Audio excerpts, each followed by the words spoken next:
दोस्तों, आप लोगों ने किसी भी बाइक का इंजन बनवाया और मैकेनिक ये कहते हैं कि आप अपनी बाइक को 40 से ज़्यादा स्पीड में नहीं चलाएंगे और इसके साथ ही 2 सवारी से ज़्यादा नहीं बैठाएंगे। या अगर आप ज़्यादा स्पीड में चलाते हैं, ज़्यादा लोड देते हैं तो इंजन सीज कर जाएगा। तो आखिर ऐसा क्यों बोलते हैं और कहाँ तक ये सही है और कहाँ तक ये गलत है और बोलने का क्या कारण है, क्या रीज़न है, इसके ऊपर आज हम बात करेंगे। दोस्तों, मैं हूँ कासिम ऑटो, बाइक रिपेयरिंग का काम करता हूँ। हमारे चैनल को जरूर सब्सक्राइब कीजिएगा और नोटिफिकेशन को भी ऑन रखिएगा ताकि हमारी वीडियो की नोटिफिकेशन आपको डायरेक्ट स्क्रीन पर ही मिल जाए। तो चलिए आज हम बात करेंगे कि आखिर ये शब्द क्यों निकालते हैं मैकेनिक कि इंजन बनाने के बाद इतना ये सब चीज़ करना है। तो दोस्तों देखिए, बताना चाहेंगे कि आप जब भी बाइक को परचेज करते हैं, ठीक है, मैं एग्जांपल देता हूँ, जब भी आप न्यू बाइक परचेज करते हैं तो क्या कभी शोरूम वाले ने ये बात आप लोगों से कहा है कि आप अपनी बाइक पर डबल लोडिंग ना बैठाइएगा, ट्रिपल लोडिंग नहीं बैठाइएगा? क्या ऐसे सवाल आया है? बिल्कुल भी नहीं आया है। दोस्तों, ये चीज़ें आखिर शोरूम वाले क्यों नहीं कहते हैं, इसके ऊपर आप लोगों को समझना होगा। ठीक है, देखिए, शोरूम में जो भी बाइक न्यू आती है, हम लोग जो न्यू बाइक परचेज करते हैं उसका जो इंजन का सिलेंडर ब्लॉक होता है वो बिल्कुल फ्री होता है, बिल्कुल फ्री साइज बोर होता है। और हम लोग जो इंजन को खोलते हैं तो कई बार क्या होता है कि सिलेंडर ब्लॉक को बोर कराते हैं।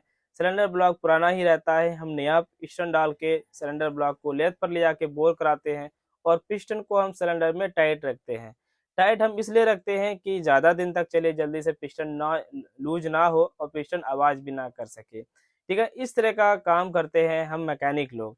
ठीक, और जब भी हम लोग बाइक शोरूम से लेते हैं तो शोरूम वाले ये सब चीज़ें बिल्कुल भी नहीं कहते हैं। तो बताना चाहेंगे दोनों में क्या अंतर होता है कि बाइक जो सिलेंडर होता है, न्यू बाइक का जो सिलेंडर होता है गाइस, उसका बिल्कुल फ्री साइज होता है और अपनी बाइक को काफ़ी अच्छे स्पीड में भगा सकते हैं और काफ़ी अच्छे माइलेज भी हमें मिलती रहती है। लेकिन आप लोगों ने एक चीज़ गौर किया होगा कि जब भी न्यू बाइक हम लोग लेते हैं तो मैकेनिक का या फिर शोरूम वाले का कहना होता है ये कि 3 सर्विस अगर हो जाती है तो आपको फिर ज़्यादा माइलेज मिलेगी, अच्छी माइलेज गाइस मिलेगी। आखिर क्यों बोलते हैं? ये इसलिए बोलते हैं कि इंजन काफ़ी ज़्यादा थोड़ा बहुत फ्री हो जाता है, पहले से जो कंपनी ने फिट करके दिया है इंजन को, उसके साथ ही 3000 जब बाइक चल जाती है तो फ्री होने की वजह से माइलेज भी बढ़ती है और पिकअप भी बढ़ती है। सेम चीज़ है गाइस, हम लोग के साथ भी होता है। जब भी हम लोग इंजन खोलते हैं, सिलेंडर ब्लॉक को बोर कराते हैं, पिस्टन जब टाइट रखते हैं तो इंजन चलते-चलते थोड़ी बहुत बोर होती है और बोर होने की वजह से पै उसके बाद फिर माइलेज भी बढ़ता है और इंजन की लाइफ भी बढ़ जाती है। तो मैकेनिक इसलिए कहते हैं कि आप 3 लोडिंग या फिर 2 लोडिंग ना बैठाएँ या फिर 40 से ज़्यादा स्पीड आप लोगों को नहीं भगाना है। ये इसलिए कहते हैं कि सिलेंडर ब्लॉक बोर होने की वजह से सिलेंडर में जो पिस्टन टाइट रहता है, उस पे अगर आपने काफ़ी ज़्यादा जोर दे दिया, काफ़ी ज़्यादा एक्सीलरेटर दे दिया, आपने उस पे ज़्यादा लोड दे दिया, तो पिस्टन ज़्यादा हीट कर जाता है, गर्म हो जाता है। सिलेंडर होता है लोहे का और पिस्टन होता है एल्युमिनियम का। लोहा और एल्युमिनियम जब काफ़ी ज़्यादा हीट कर जाए, गर्म हो जाएगा तो पिस्टन को सीज कर देता है, पिस्टन को घिस देता है, समझो। और उससे फिर फ़ौरन धुआँ मार देती है या फिर पिस्टन काफ़ी ज़्यादा आवाज़ करने लगती है। इसलिए ये बात कहते हैं मैकेनिक कि आप अपने बाइक को 40 से ज़्यादा स्पीड में नहीं भगाएँ और इसके साथ ही सिंगल से लेकर डबल सवारी तक बैठाएँ, लेकिन ट्रिपल सवारी आप लोगों को नहीं बैठाना है। मैकेनिक जो कहते हैं कि आप अपने बाइक का फर्स्ट सर्विस 500 से लेकर 700 किलोमीटर में करा लीजिएगा।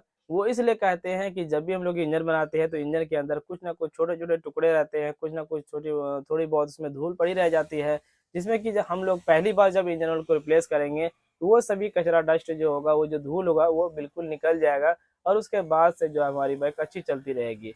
ये चीज़ आप लोगों ने देखा होगा कि न्यू बाइक भी जब भी हम लोग लेते हैं तो 500 से लेकर 700 किलोमीटर में हम लोग इंजन ऑयल चेंज कराते हैं। सेम यही चीज़ होता है गाइस, इंजन ऑयल फर्स्ट मर्तबा चेंज कराने का, कि हमें इंजन को सफाई करना होता है, ना कि इंजन को मतलब किसी और चीज़ को लेकर। इंजन को जब हम फर्स्ट बार में सफाई कर लेंगे तो आगे के लिए पिस्टन रिंग, क्लच प्लेट या फिर इंजन के जितने भी पार्ट्स वगैरह है वो काफ़ी दिनों तक चलती रहेगी, उसकी लाइफ बढ़ जाएगी, जल्दी से ख़राब नहीं होगी। मेरी बातों को समझ लिया होगा कि मैकेनिक लोग आखिर ये बात क्यों कहते हैं कि आप अपनी बाइक को 40 से अधिक नहीं भगाएँ और उसके साथ ही डबल या फिर ट्रिपल लोडिंग ना बैठाएँ। बाकी मैं तो इतना इसके ऊपर ध्यान नहीं देता, अगर आप मेरे पास काम कराते हैं तो मैं यही कहूँगा कि आप अगर कोयला जोत रहे हैं, बालू जोत रहे हैं तो आप अभी मेरे पास इंजन बनाइए और कल से आप बिज़नेस शुरू कर दिए, कहीं कोई दिक्कत नहीं है। लेकिन उसका एक टर्म कंडीशन फ़ॉलो करना होता है, उनसे हम कह देते हैं कि भाई आप लोगों के बाइक का इंजन की कोई गारंटी नहीं है, कभी भी धुआँ मार सकता है, कभी भी क्लच प्लेट खराब हो सकता है, क्योंकि लोडिंग पड़ती है उसके बाइक में, लोडिंग की वजह से ऐसा हो जाता है। लेकिन आप खुद ड्राइव कर रहे हैं, ड्यूटी पे जाते हैं, सिंगल ड्राइव है, तो आपकी बाइक में ऐसा बिल्कुल भी नहीं होने वाला है। थैंक यू गाइस, फिर से एक नए वीडियो के साथ मिलेंगे। मैं कासिम मोटो, झारखंड कोटा जिला के नरैनी से। हमारे पास ऑल टू ऑल बाइक की सर्विस होती है, BS6 बाइक की सर्विस होती है, इंजन का काम होता है। आप हमारे एड्रेस पर आ सकते हैं, कासिम मोटो। गूगल के लोकेशन पे सर्च कर लीजिएगा और हमारे लोकेशन पे डायरेक्ट आ सकते हैं। Thank you. और सिलेंडर ब्लॉक बोर नहीं हुआ है, पुराने सिलेंडर में ही आपने नया पिस्टन नहीं डाला है और पूरा सिलेंडर किट नया डाल रहे हैं, तो आप सेम उसी तरीके से चला सकते हैं जैसे कि आप न्यू बाइक परचेज करके चलाते हैं। तो इस जगह पर हमें एयर को भी सेटिंग करना होता है। कार्बोरेटर का जो एयर स्क्रू होता है उसे भी हमें थोड़ा बहुत सेटिंग करना होता है। इसके हिसाब से जब भी हम लोग इंजन बनाते हैं तो उसके हिसाब से लोडिंग के हिसाब से इंजन की लोडिंग के हिसाब से हम लोग कार्बोरेटर के एयर स्क्रू को सेट करते हैं। वैसे BS6 बाइक में तो ऐसा कुछ भी नहीं रहा। BS3 BS4 बाइक का जानकारी मैंने दिया इस वीडियो में। बाकी गाइस कोई और भी सवाल है तो आप लोग कमेंट करके हमसे पूछ सकते हैं, मैं आप लोग के जवाब देने की कोशिश करूंगा।